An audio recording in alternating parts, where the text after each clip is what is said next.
All right, how's everybody doing today? I want to hear a woo! Oh yeah, good, first time. Very good, guys. I hope you're all having meetings. I hope we have a lot of them.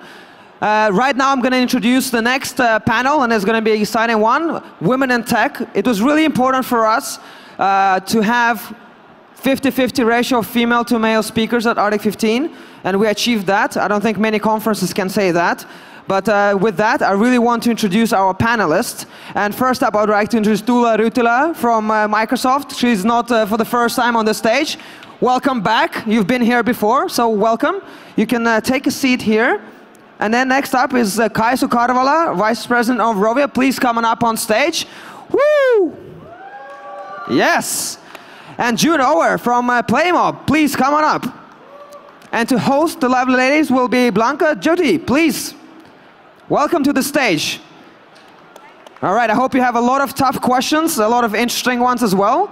I will leave you to it and have fun. Thank you. Is this on? Can you hear us? Great. Well, thank you everybody for coming here. And first, let me apologize for not having a guy on stage, because that is not right when we are talking about diversity.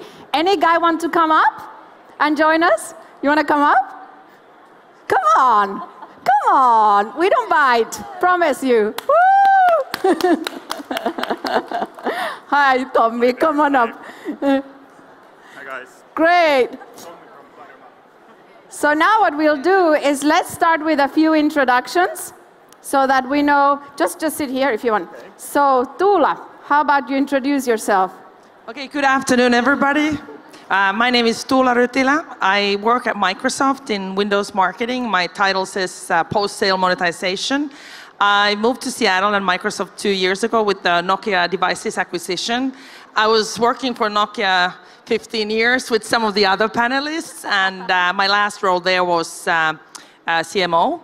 I'm a working mom, and I'm very proud of that. You know, how I'm very eager to do it all, you know, have a career and a family, and I have 2 wonderful kids and a husband that has been, you know, sticking with me for quite a while already. Yeah, great guy.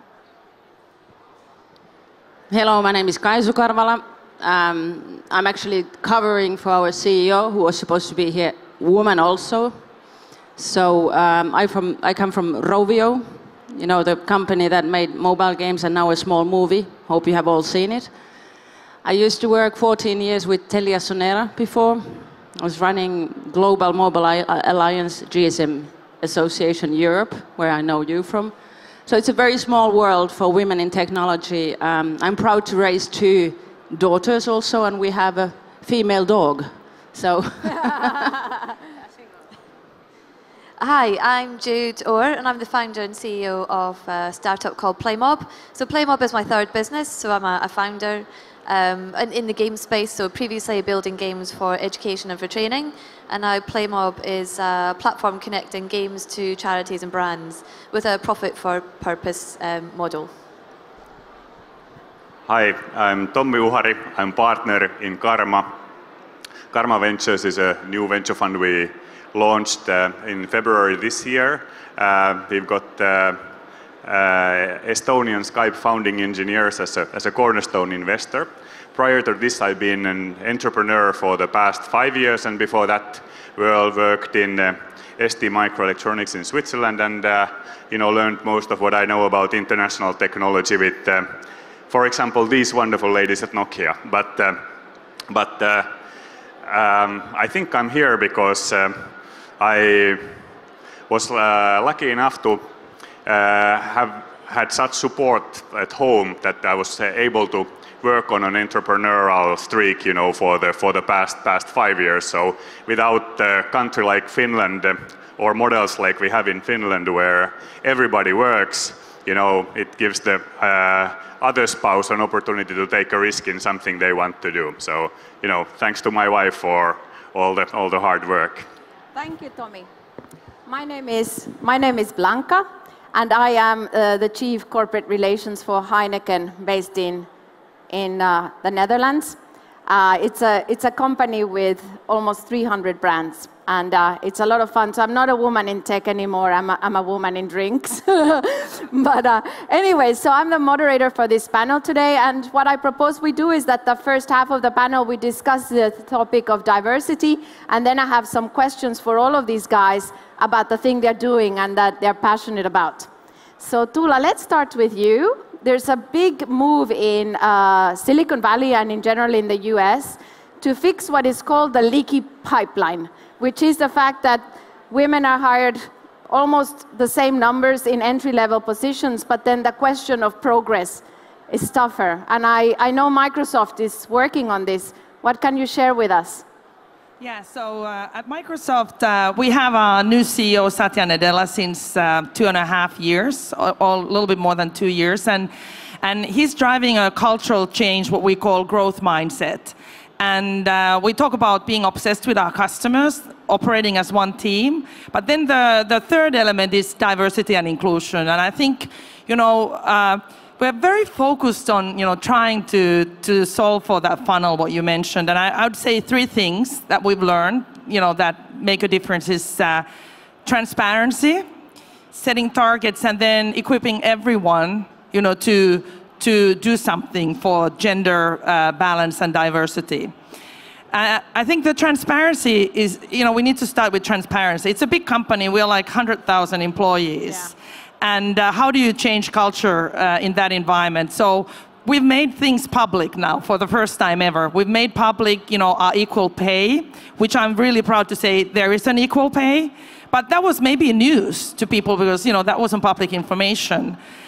We've set targets for each of the teams. So all the business leaders and function have said like, hey, you know, in marketing where I work, 45% of personnel is women. So we have a better situation. In our engineering teams, it's great if you get to 25%. Yeah. So, you know, we've been transparent about those statistics and then set teams targets. Like the leaders are setting targets because the business case of diversity and gender balance has long been proven. And now it's really, what do we do about it? And I think the third thing I'd like to mention is this understanding of what we call unconscious bias. And the funny thing about this unconscious bias is that it's unconscious. So, you know, we need to understand about what are our individual unconscious biases. And we've been training everybody, starting from the senior leaders, but everybody. And what I learned, for example, that I have a slight bias to older people.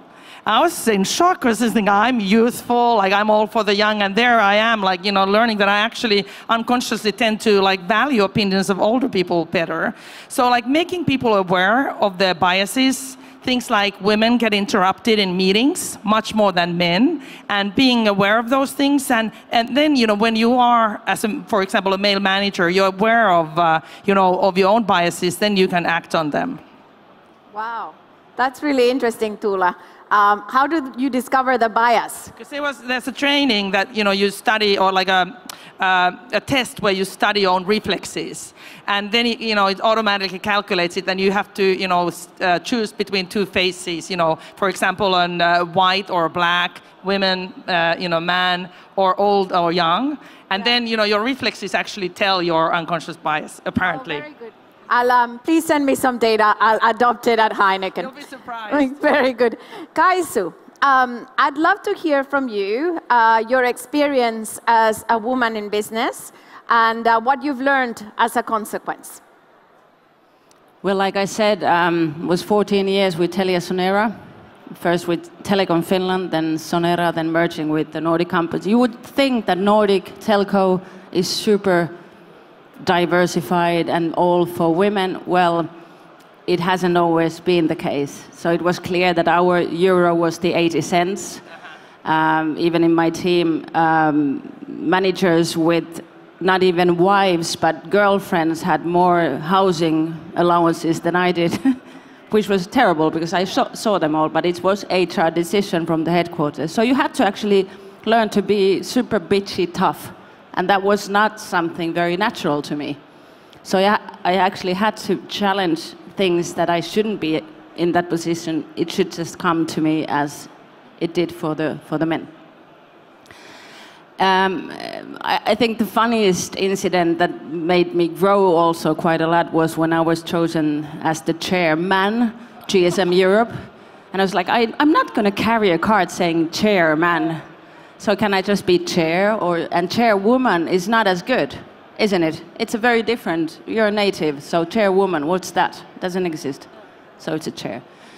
But once I was invited by Japanese operators, and I actually landed in Narita, and I had this amazing car waiting for two misters, Mr. Kaisu and Mr. Karvala.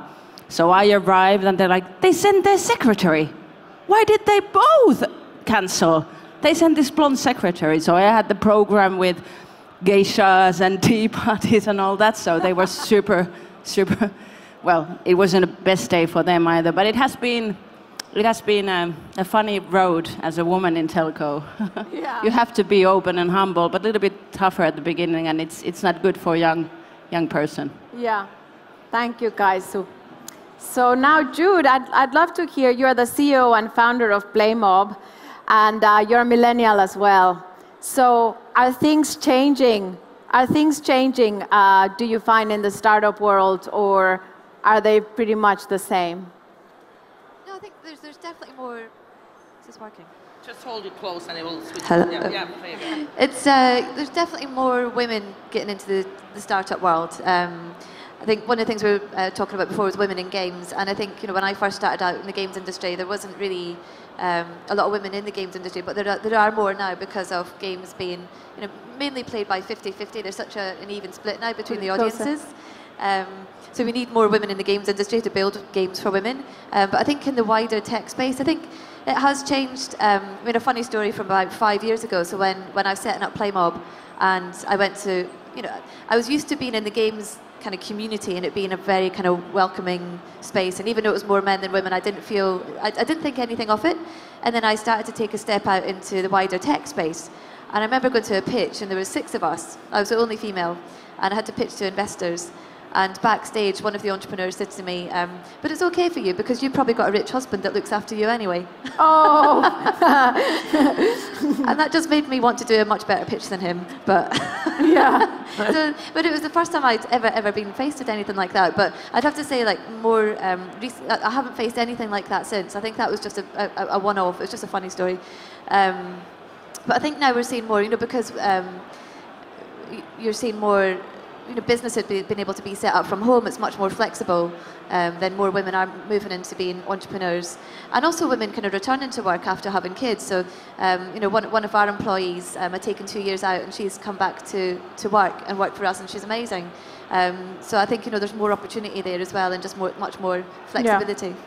Yeah, absolutely. Now, Tommy, I wouldn't like to put you on the spot, but you're very brave to join us. Thank you. I'd like to ask you why you think diversity of thought is important, and what have you learned from working in diverse teams?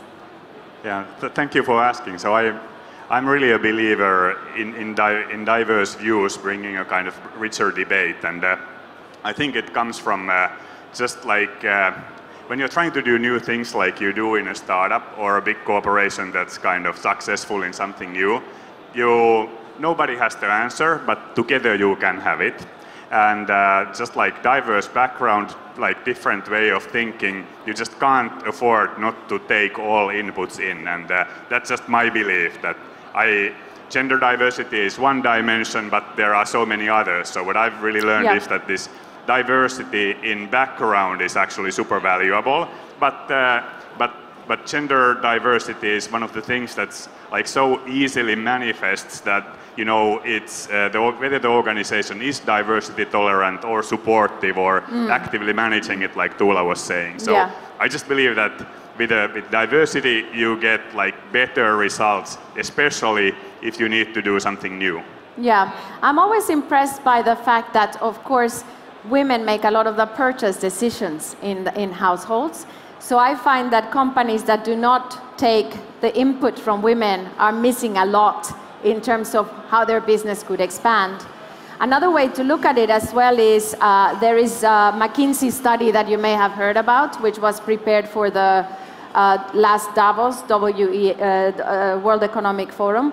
And the study by McKinsey basically suggests that if women participated in the economy to the same extent as men, the economy would grow by 25 trillion by the year 2025. Now, if that sounds a little too idealistic, the second study that they did, they considered what would happen if every country in a region would be taking the example of the best benchmark in that region. So let's say that Chile was the best in Latin America. If every country did the Chilean example, what would the growth be like? And the results of the study is that it would be 12 trillion. 12 trillion, and what happens, of course, when women participate in the economy to the same extent as men is that there's a big correlation with better education for their children, better health, and often lower criminality. So it's quite obvious to me that we should try to go after that market. I mean, in marketing terms, and many of us are marketeers here, we wouldn't let a segment just let go, and yet with this one, we sometimes do. Yeah.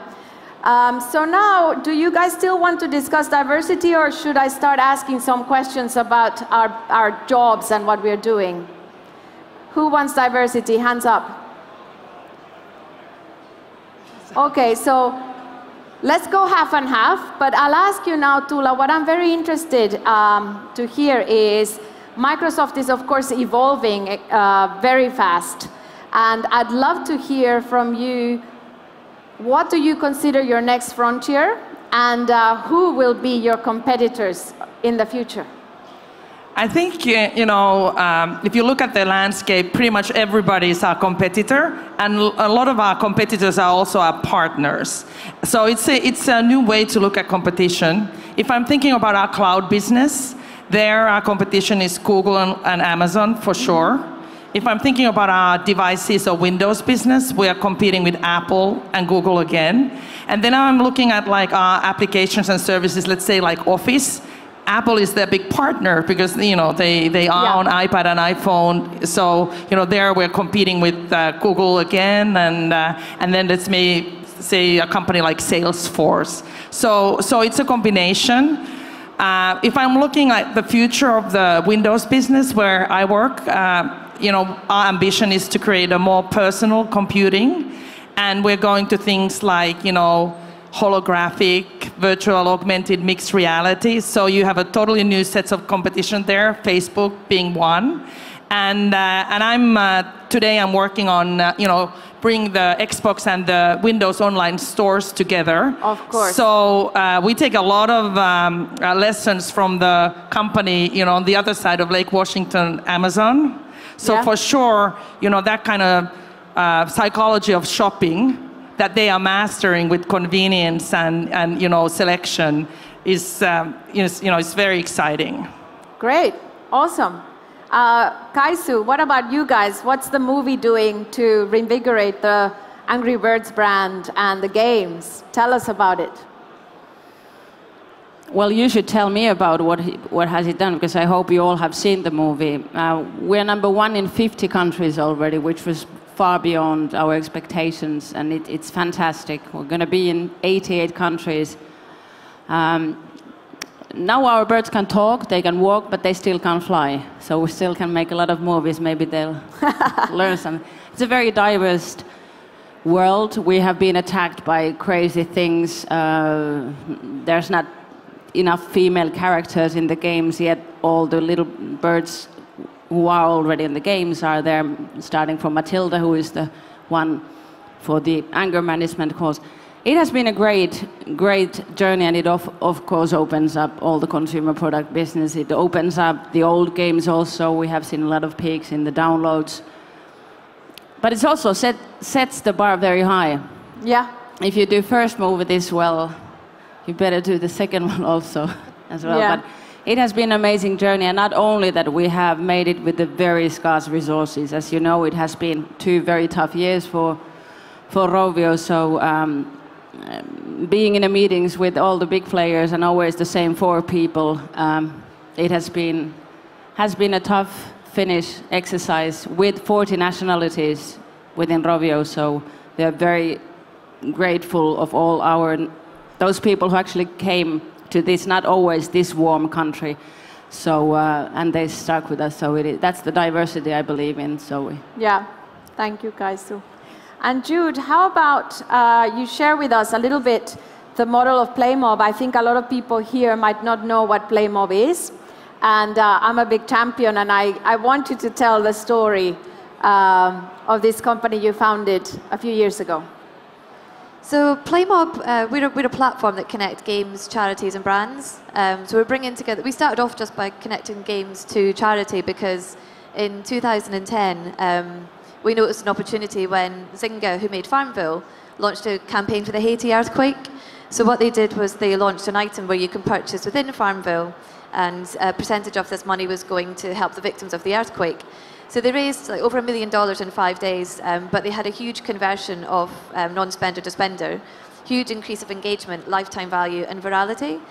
So the business benefits were just as strong as the social impact benefits. And so this is the thing that caught my attention and really drove me into looking at the profit with purpose models, which I think are super exciting. So at the time, it was solving a problem for games companies too, because only 5% of people spend any money in free-to-play games.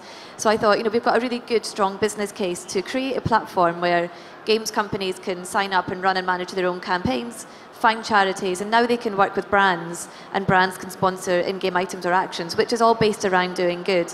And I mean, the reason it works so well as well is you've got huge engaged audiences, and you get them working together to do something in the real world. So while they're playing games that they love to play, purchasing an item, taking an action, you can then convert that into planting a tree or providing a meal or building a water well. So you're getting that real tangible output. So that's what we're up to. So how about you give us one example from one recent fantastic example that you've done? I'll talk about the Rovio example. Rovio? So we worked at Rovio before on Angry Birds Epic. And the campaign was it's a 2-week campaign. And what we did was, within the game, there was a coin bundle, but it was just changed into a good deeds bundle. And for 2 weeks, that good deeds bundle was was given a donation to Room to Read. And Room to Read provide education facilities and books to kids in Africa. And in 2 weeks, it raised about $85,000, which equaled 8,500 kids receiving education, which was an incredible result just in 2 weeks. But yeah, that was one we're really, really proud of. Yeah, wonderful. Tommy, what are you up to? Share with everybody what you're up to. Hey, thanks for the opportunity. So basically, like, I headed I kind of co-founded a startup like in 2011 called Uros. It basically does a product called, it's actually a really stupid name for this panel. Yes, I was just thinking about it. It's Finnish, and if you translate, it roughly means like male, but in reality it's short for like universal roaming solutions, and we basically help like operators provide people unlimited internet wherever they travel. So international globetrotters can be connected, for €5 a day all the time. I want that. Good, we'll talk. But since then, I realized that this operator market is special. Better to have a person there who knows it well. So I hired the senior vice president from Vodafone, and the only position I could interest him was CEO. So I kind of replaced myself, and then in the background I had this idea that I really like diversity also in the work that I do, and then there was an opportunity to join with 2 partners and set up Karma Ventures, which is basically a kind of a European VC fund investing in technology. And I can here make the commitment that I will review all proposals from female founders as a priority. Woo! So very good. It doesn't guarantee an investment, but at least I'll try to manage for like positive gender bias in that. So. Wonderful. So I don't know how much time we have left, but I wonder if somebody in the audience would like to ask a question. Yes. Yeah, there.